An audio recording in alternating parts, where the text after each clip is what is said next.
start the recording of the session. So hi everyone, how is everyone doing? And you can use your audio or you can send stuff in the chat. Fine.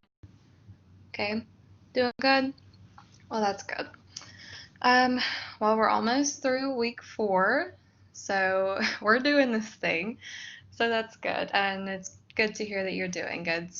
I don't want to waste anyone's time. I know that everyone's very busy, so we're going to go ahead and get started. This session might be a little lengthier than the study skills one naturally because we're going to be covering content that was in lecture, but we'll make it through together. So I'm going to start with the very first PowerPoint, that very first content that we started, and I'm going to work all the way up where we are now. So if any point you have any questions, please feel free to send those in the chat. So in the first PowerPoint, we talked about the levels of organization. And if you look right here, this is that same graphic that appears in your notes. And obviously, all of these organizations, these levels of organization are important, but I particularly want to draw your attention starting from organism and working all the way up to ecosystem. So, biosphere as well. So if we start with the largest level organization, that's obviously the biosphere, and that's like the globe or the entire world.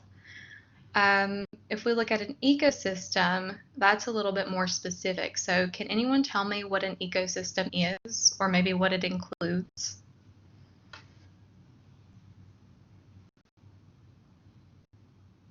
And once again, you can use your audio. Please feel free to do that, or send a message in the chat. If you have no idea, just be like, okay, Fallon, get to the point, tell me. I don't know.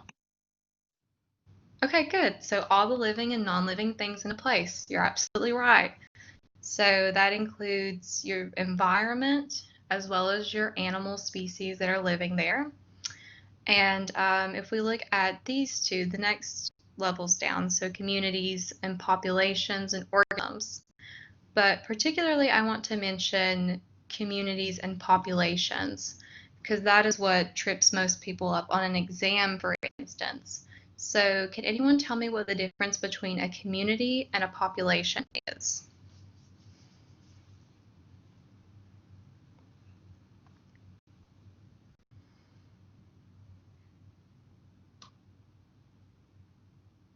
Okay, so I'm not seeing anything in the chat, and that's okay. So a population then, which is a smaller level of organization, is basically one individual species living in a particular area, and a community is many different species living in that same area. So it's just like one step up.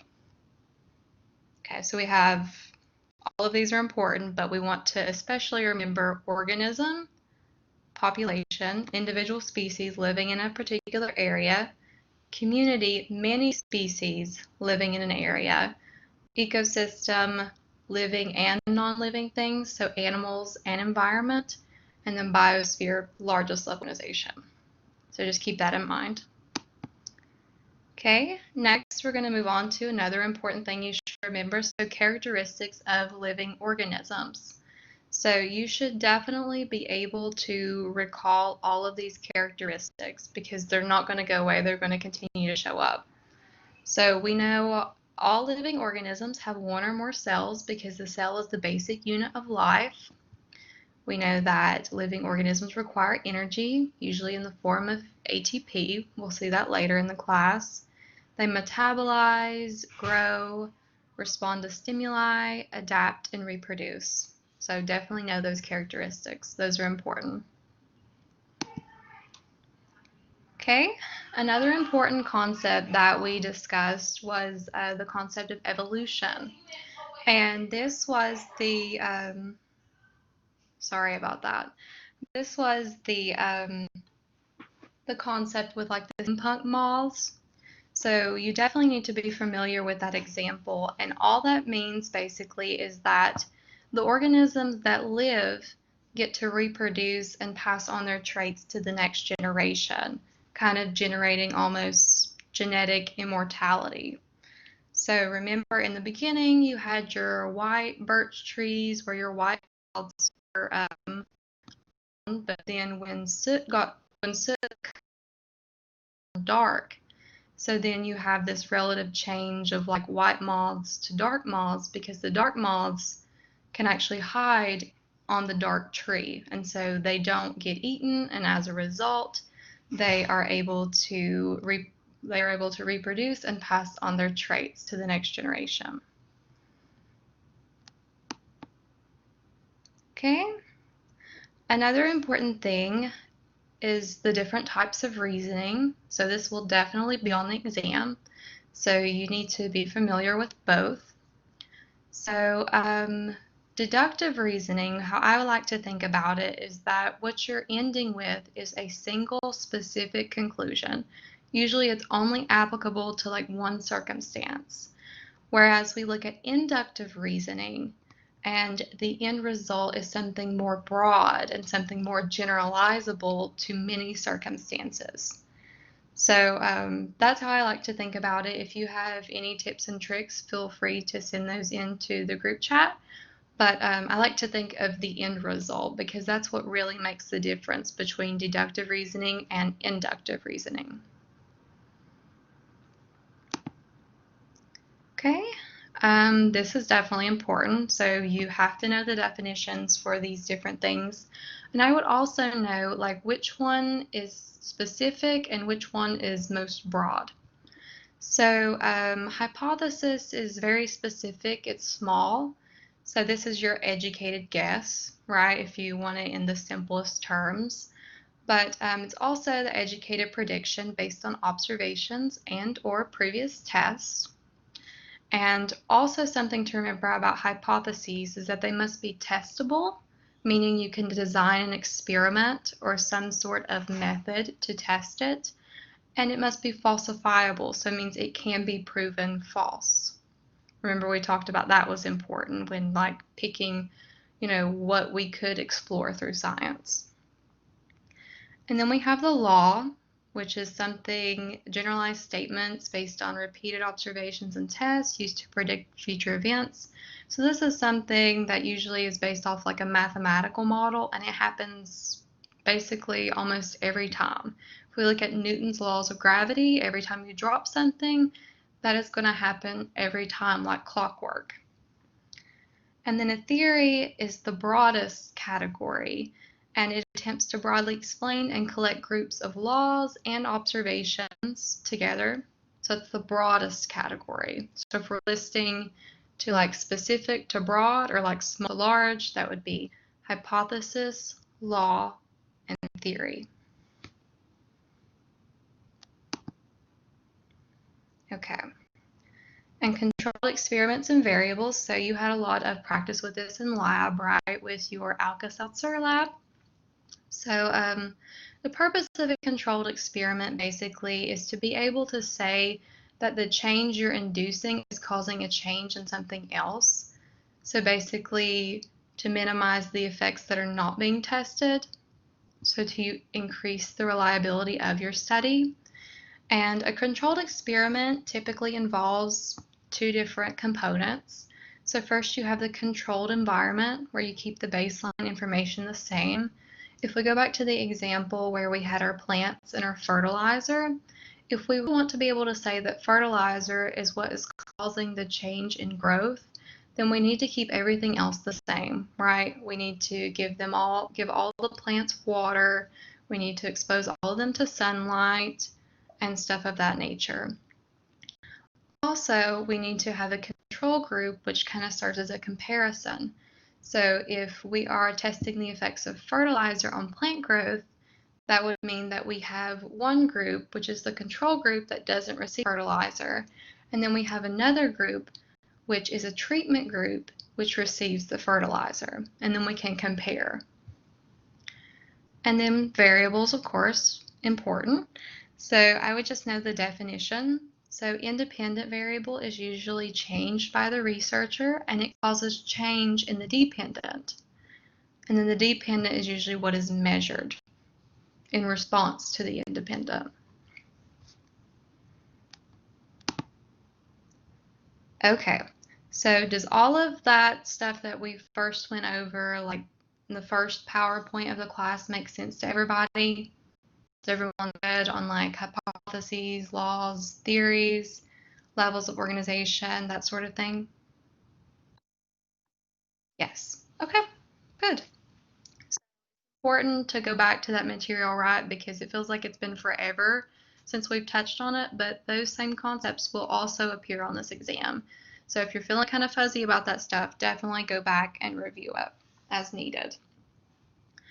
Okay, so now we're going to hit the ground running on biomolecules, which was the PowerPoint we just recently finished.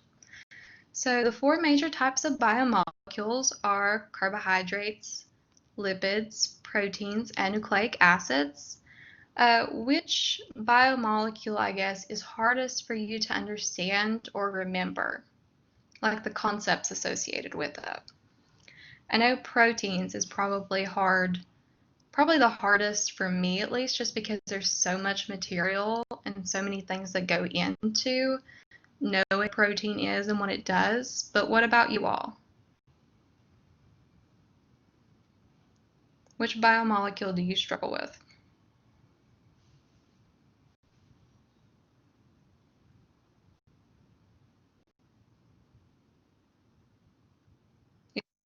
Okay. Struggles with anything? Nucleic acids and proteins. Proteins. Okay. So I definitely understand that proteins were probably, we covered the most on those, and they're probably the most complex. Okay, cool. So we're just going to dive right in then and go through them. Some of the lipids. Okay, yeah. Good. Thank you all.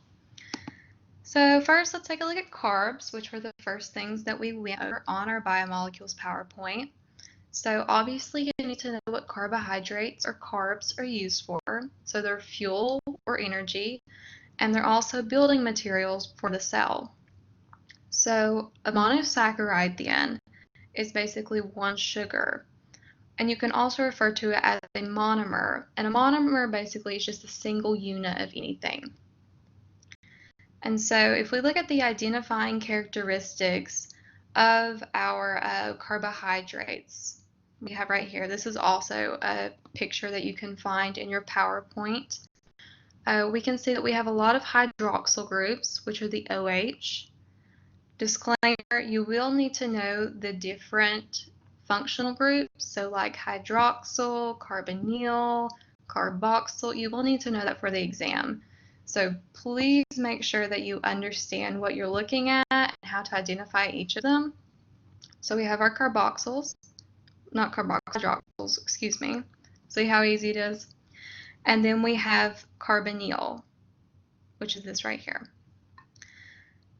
So you need to know that. And also the function of the hydroxyl groups. So the hydroxyl groups, the oxygen in particular, the presence of all of those makes carbs polar or hydrophilic. What does hydrophilic mean?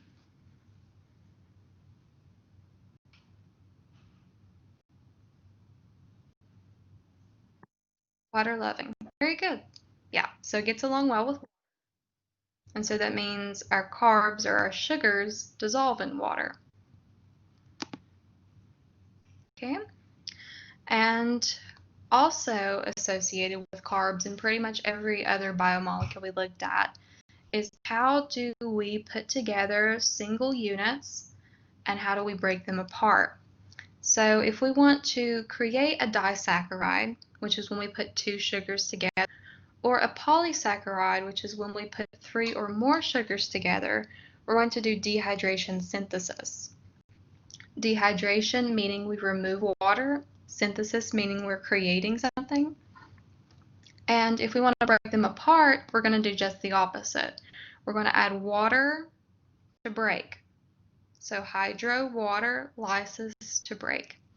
And this just kind of takes you through the process. But I also, if you're struggling with this, I also recommend completing that worksheet that's found where the biomolecules PowerPoint is. I think it's on week 2, maybe week 3, but you can go looking for that. So if you're struggling with this, definitely go through that worksheet, and you can reach out to me or Jasmine for like guidance if you need help completing it. So this top part basically shows you the process of dehydration synthesis, where you're removing a water molecule and you're making a disaccharide in this case because there's 2 sugars connected. And what's always involved in the dehydration synthesis is the hydroxyl groups. So I know personally I don't do very well with the Jane and Carl explanation. If you do, that's completely okay. But for those of you who don't, you can just think about it in this way. So for your carbs, you're always going to have hydroxyl groups basically off of every carbon. So you can just choose the one closest together like this. And one carb is always going to lose a hydrogen, and the other carb is going to lose a hydroxyl. And when you put those together, that expels your water and creates your covalent bond. So the carbon-oxygen-carbon bond. That's how I like to think about it. And it doesn't matter, if you're referring to like the Jane and Carl, which one gets the bloody stump or not. It just matters that you remove the water. Okay? And then hydrolysis is basically just the reverse process. So we add water to our disaccharide at this point, and we restore the hydroxyl groups. So the end result is that both carbs have hydroxyls. And that's basically that process in a nutshell. So does everyone feel good or feel better about dehydration synthesis and hydrolysis now that we've, been doing this for a little bit? Okay, good. Okay, so now we're going to move on to lipids. So lipids are probably a little bit more complicated than carbs.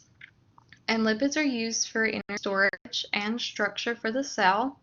And there are different types of lipids as we went over in lecture. So we have our triglycerides, which are usually just plant and animal fats. We have phospholipids, which are a little unique. And then we have steroids. And this just kind of shows you the general structure. But we'll take a look at each of these in depth in a minute. Okay, so for triglycerides, then this was the picture. This is not the exact one, but it's similar to the picture you have in your notes. So you have your glycerol backbone, which is component, and your 3 fatty acids. And associated, how you bring them together, is the ester bond. So you just need to know that the ester bond is associated with lipids. And these long hydrocarbon chains, so these basically fatty acid chains, hydrocarbons basically make things nonpolar or hydrophobic. What does hydrophobic mean?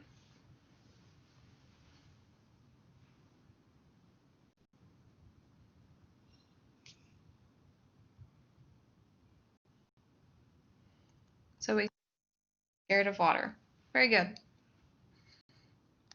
So they're not going to mix well with water because they don't get along well with it. Okay, so that's one type of lipid. Second type of lipid we went over is the phospholipid. And what is unique about the phospholipid? What does it have that no other lipid has?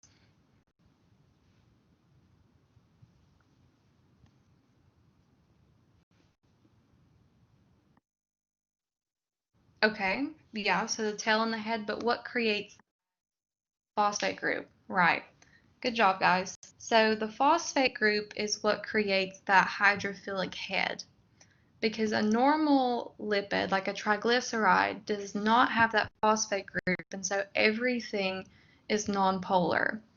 But when we look at our phospholipid, which you have a more detailed diagram in your notes of where like the phosphate is located, but that's what makes it a polar head and a nonpolar tail, which allows the formation of the lipid bilayer or the cell membrane. And naturally, that's important to cells, as we'll learn, because it keeps them encased, its structure and support.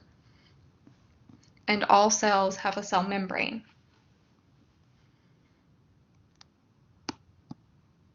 Okay, and then steroids. Steroids were the last type of lipid that we went over. And the main thing with steroids is that they have 4 fused rings. So this isn't exactly what a steroid looks like, but like it's the general layout. It shows you the 4 fused rings. And no matter which steroid you look at, it's always going to have those 4 fused rings. It'll have different groups, like hydroxyls maybe sticking off of it. But other than that, everyone will have this same thing. So if, she presents something that looks like this to you on the exam and she asks, what type of biomolecule is this? She may not necessarily ask for steroid, but you should know it's a lipid as well. Does that make sense to everybody?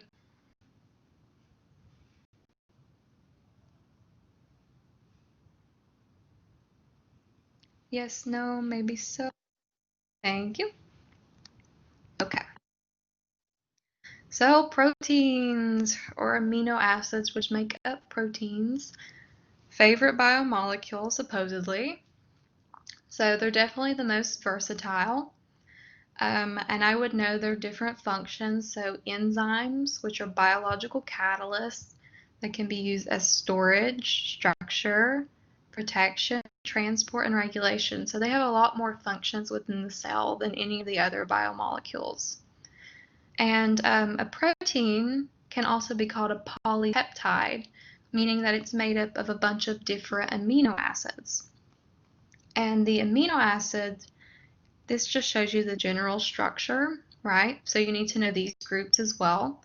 So we have our amino group, we have a carboxyl group, and we also have a side chain, or an R group, which the differences in the R group are what produce the variation in the different amino acids you see. So like that one PowerPoint that she pulled up that had all the amino acids and everybody was freaking out because they were like, oh my gosh, my brain hurts looking at this. There's so many. So you don't have to know any of those. You don't even have to like know how to recognize them or anything. You just need to know like the general like format of an amino acid. So this right here, and that the R group can like different add-ons, like it can introduce polarity. So like if an amino acid has a polar side chain, or sometimes they can have electrically charged ones like positive or minus, that sort of thing. And structure equals function. Obviously that's important for a protein. Okay, so how do we link two smaller molecules together to make a bigger molecule? The answer is always dehydration synthesis. And the big difference with this one is that instead of creating like a covalent bond as we've seen with our carbohydrates, we're creating a peptide bond. But as you'll see right here, it's still that same process. Dehydration synthesis, dehydrate, remove water, synthesis, create a larger molecule. So how the reaction occurs then is that we have a carboxyl group of our amino acid. We take an OH off of it, and we steal a hydrogen away from the amino group. So there's our H2O, which is released. We can see it right here. And then our peptide bond is formed, which is found between the carbon and the nitrogen. So that's basically that in a nutshell. But it's still the same process. And then also with proteins, you see different levels of organization. So for each of these, you need to know like the definition of the different level of organization. So like what's a primary structure? And you also need to know what it's held together by. So if we're looking at primary, this is your linear amino acid sequence that's held together by your basic peptide bonds. If we look at our secondary structure, which gets a little bit more complicated, but it's still planar, you have your alpha helices and your beta pleated sheets. And those are held together by the hydrogen bonds. Remember, that was the singles that Dr. Arnett talked about. And then we have tertiary structure. So at this point, we're actually three-dimensional and we're functional. And we're actually held together by the side chain or the R group interactions. And then we have quaternary.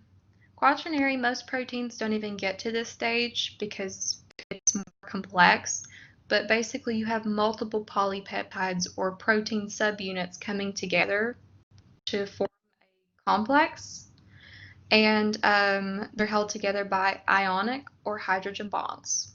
So know the definition of the structure as what they're held together by. And I have a question. Can you explain how the secondary structure is planar? So that basically just means it's on one plane. So it's not 3D yet. It's still 2D. Does that make more sense? I was just wondering because how she was talking about how it's like still twisted or kinked up, but it's still flat. Like Yeah. So how is that? if you think about like a sheet of paper kind of that you've wadded up and straightened back out, the paper is still like flat, right? It just has a little bit more to it than like an untouched piece of paper. So it's still planar in that it's not like 3D, like as opposed to like if I crumpled up the piece of paper into a ball and it's kind of like solid almost. Okay, thank you. More sense? It does. Okay, good. Another question. Are peptide bonds always a carbon and a nitrogen? Yes, they are. Okay, are there any more questions about proteins?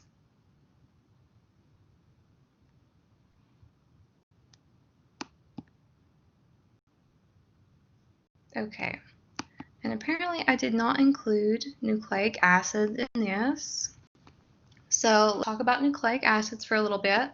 So can anyone tell me the two types of nucleic acids that we talked about in class?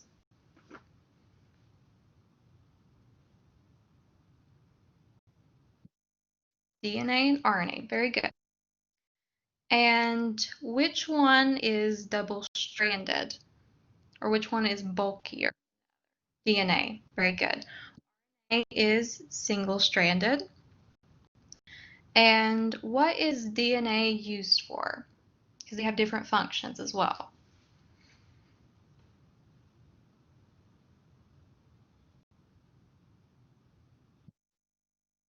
Yeah, very good. Storage information, genetic data storage. Very good. Yeah, so it's long-term storage of our genetic information, and that's important. DNA is usually stored in the nucleus of eukaryotic cells, and we'll learn that more in our tour of the cell. And what is RNA used for then?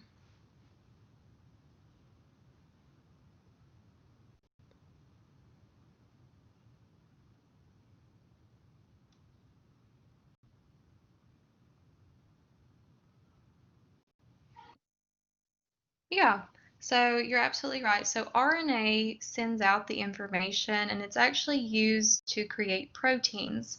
So as you'll learn later as we go through the tour of a cell, our new PowerPoint, so we have DNA in the nucleus and DNA is transcribed into like a separate little message, and that's usually your RNA.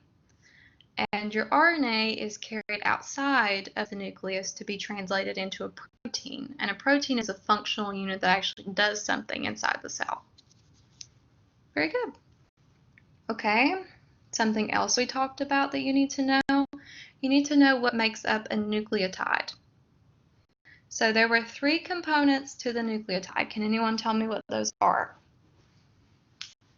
And the nucleotide is basically what makes up, many of those make up the DNA or the RNA.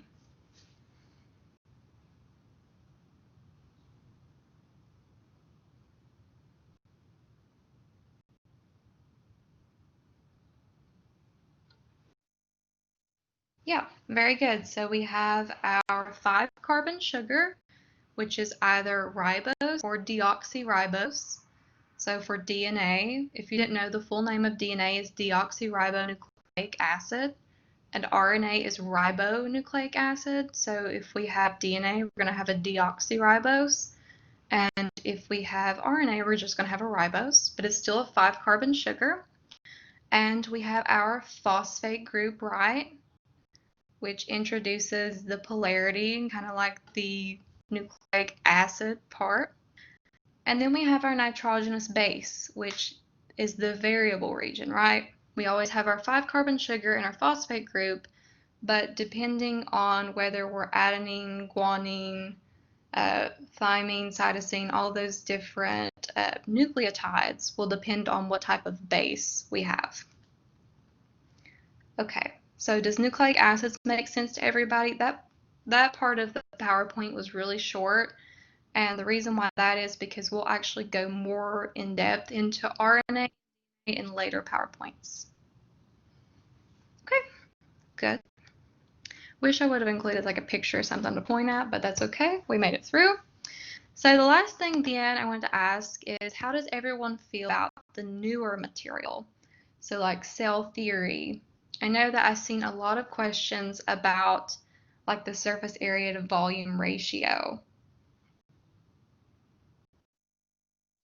Good. Okay. Anybody else? How do you feel about it?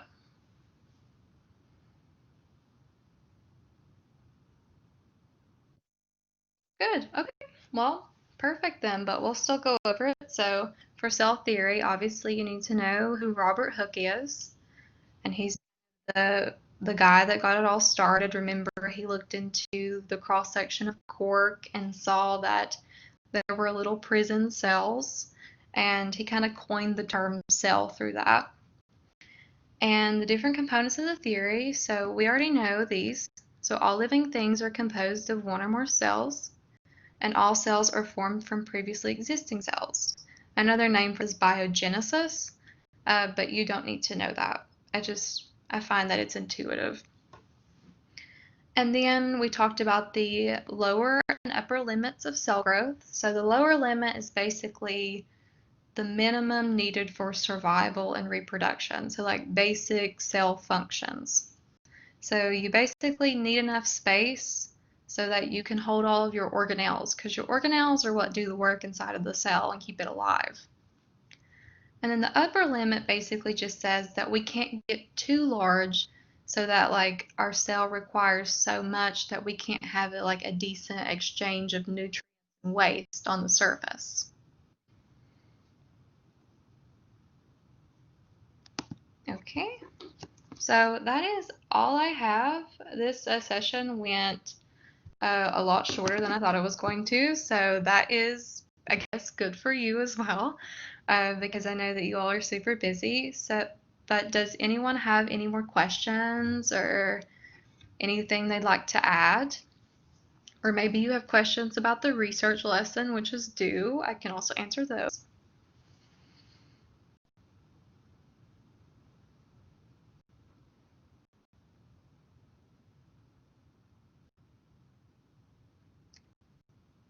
Okay, well, if everyone is good, then that is all I have for you. Just, I would recommend start studying for your tests now.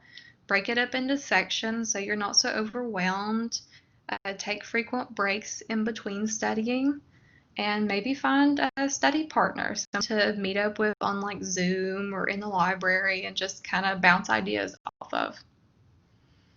And of course, schedule a tutoring appointment if you feel that you need more one-on-one time. Okay, well, I will see some of you all tomorrow, but if I don't, have a good weekend.